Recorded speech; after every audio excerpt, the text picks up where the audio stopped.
Bismillahirrahmanirrahim. Assalamualaikum warahmatullahi wabarakatuh. Alhamdulillah. Wassalatu wassalamu ala rasulillah wa ala alihi wa man tabi'ahum bi ihsan ila yaumiddin. Allahumma inna nas'aluka ilman nafi'a wa rizqan thayyiba wa amalan mutaqabbala. Puji syukur kita panjatkan pada Allah. Selawat serta salam semoga tercurah pada Nabi kita yang mulia, Nabi kita Muhammad sallallahu alaihi wasallam. Baik santri sekalian yang semoga Allah rahmati dan berkahi.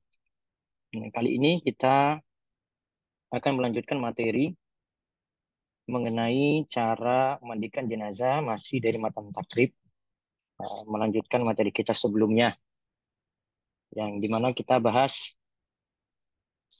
pada pertemuan sebelumnya itu ada cara namanya cara paling minimal untuk memandikan jenazah, yaitu mengguyurkan air ke seluruh tubuh jenazah walaupun dengan sekali siraman atau guyuran. Ini aturan-aturannya. Nah, sekarang kita lihat cara mandi jenazah. Cara mandi jenazah.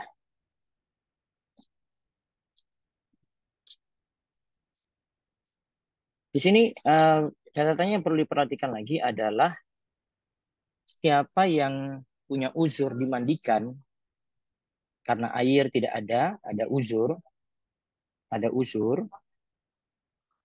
Kalau jika ada uzur,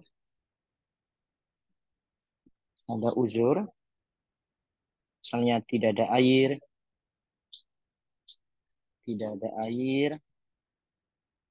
atau jenazah terbakar, jenazah terbakar.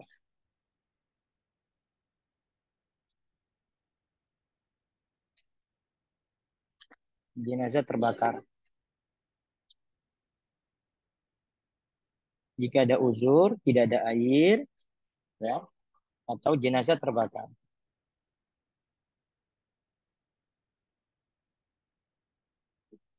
Kami ulang, jika ada uzur, tidak ada air,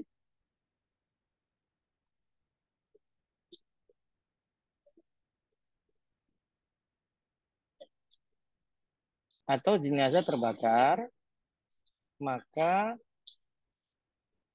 nantinya diganti dengan tayamum. Ya, ini diganti dengan tayamum.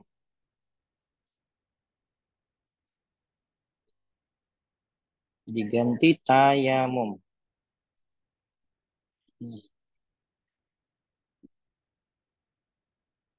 Jika ada najis di badan jenazah, jika ada najis, yaitu lanjutan masih mau ditayamumkan tadi ya, jika ada najis maka najisnya dihilangkan lebih dulu. Jadi jenazahnya itu dihilangkan najisnya lebih dulu. Nah, lihat di sini, jika ada uzur seperti ini, tidak ada air atau jenazah terbakar, maka diganti tayamum. Jadi tidak pakai proses mandi lagi karena ada uzur di sini. Kita ada pengganti kalau tidak ada uzur. Ya, sebagaimana kaidah dalam usul fikih, la wajib ma'al ajazi. Tidak ada kewajiban ketika tidak mampu. Mandinya tidak wajib, tapi masih ada pengganti, yaitu tayamum. Nah, namun jika ada najis, najisnya dihilangkan dulu. Ya, najisnya dihilangkan dulu. Nah, adapun cara mandinya, santri sekalian, ada cara mandinya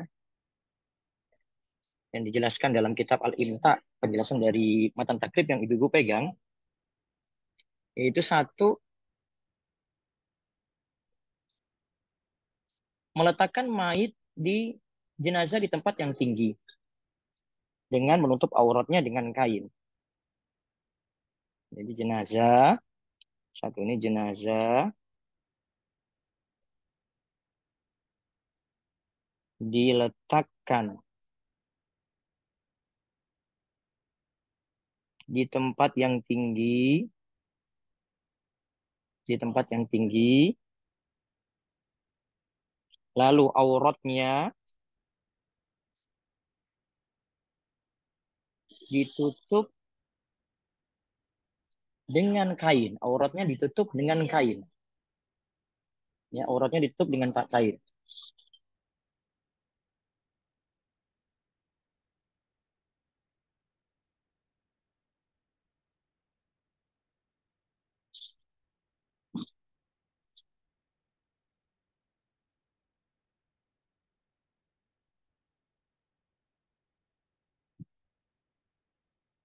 Nah, terus yang kedua, nih, mengeluarkan kotoran-kotoran dulu. Mengeluarkan kotoran-kotoran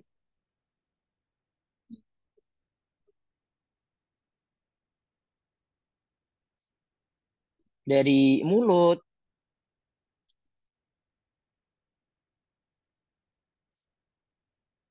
dari mulut,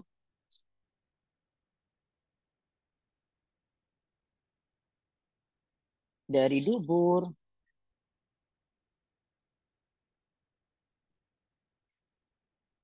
dari dubur, tanpa mesti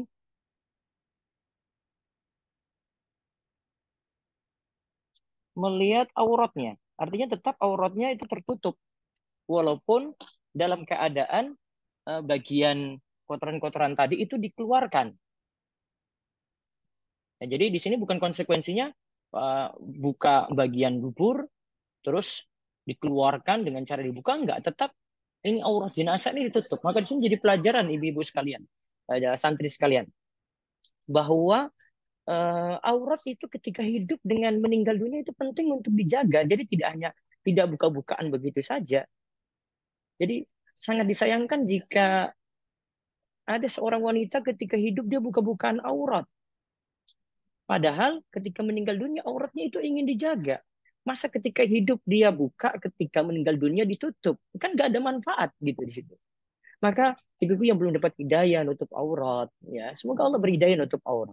Itu penting banget. Jangan remehkan masalah untuk aurat. Pakai jilbab, pakai gamis ketika keluar rumah, benar-benar tutup dari seluruh tubuh, dari atas sampai bawah kecuali wajah dan telapak tangan. Ya. Terus yang ketiga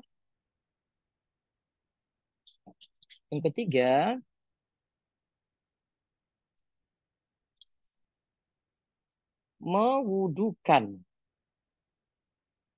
mewudukan jenazah.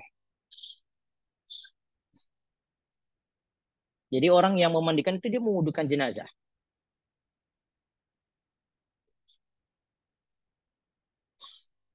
Terus yang keempat,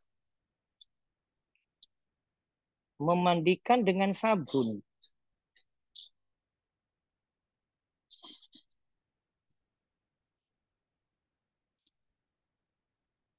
Memandikan dengan sabun supaya lebih bersih di sini. Terus yang kelima,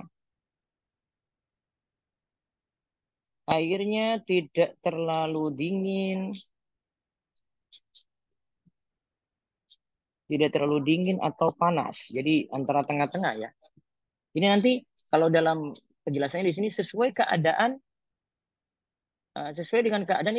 keadaan ini aja.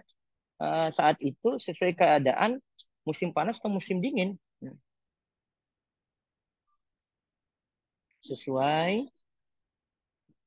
keadaan musim panas atau dingin. Itu. Terus yang berikutnya, aturan lagi yang berikutnya yang keenam, memulai dari mencuci kepala.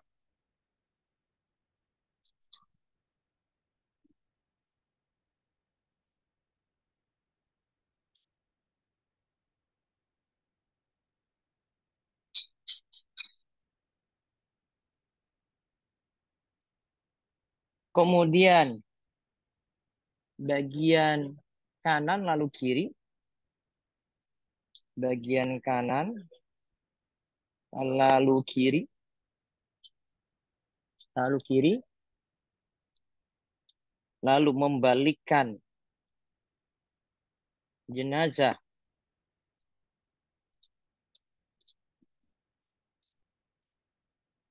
kanan dan kiri dan kiri.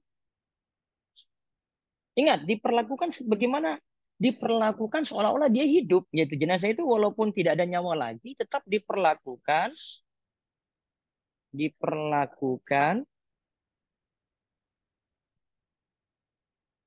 sebagaimana ia hidup. Jadi jangan kasar-kasari. Kalau orang ketika hidup itu kan nggak dipukul, ya nggak dikasari. Sama ketika sudah meninggal dunia juga ketika jadi jenazah.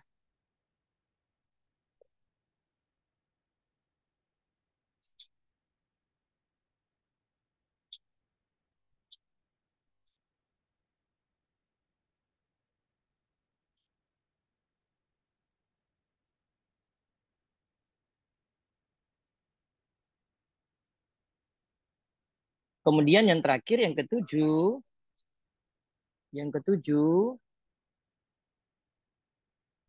mengeringkan bekas air sebelum dikafani.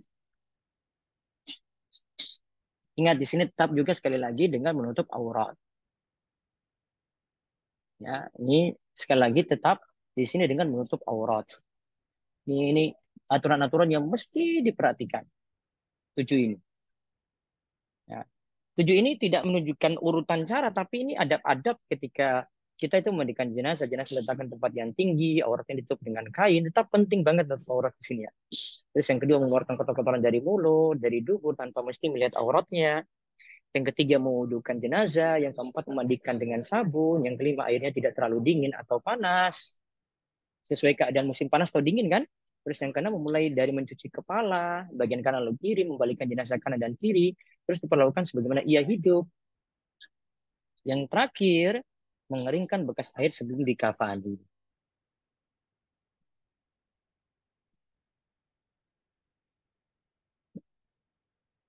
Nah, terus yang masuk di tempat pemandian cuma orang-orang yang berkepentingan saja. Tidak semua orang yang masuk di tempat pemandian adalah orang-orang yang berkepentingan.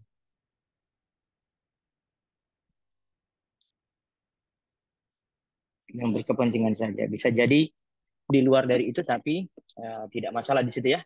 Wallahu a'lam bishawab. Semoga jadi ilmu yang manfaat. Catat ya dan nanti kerjakan kuis. Allah ibarik.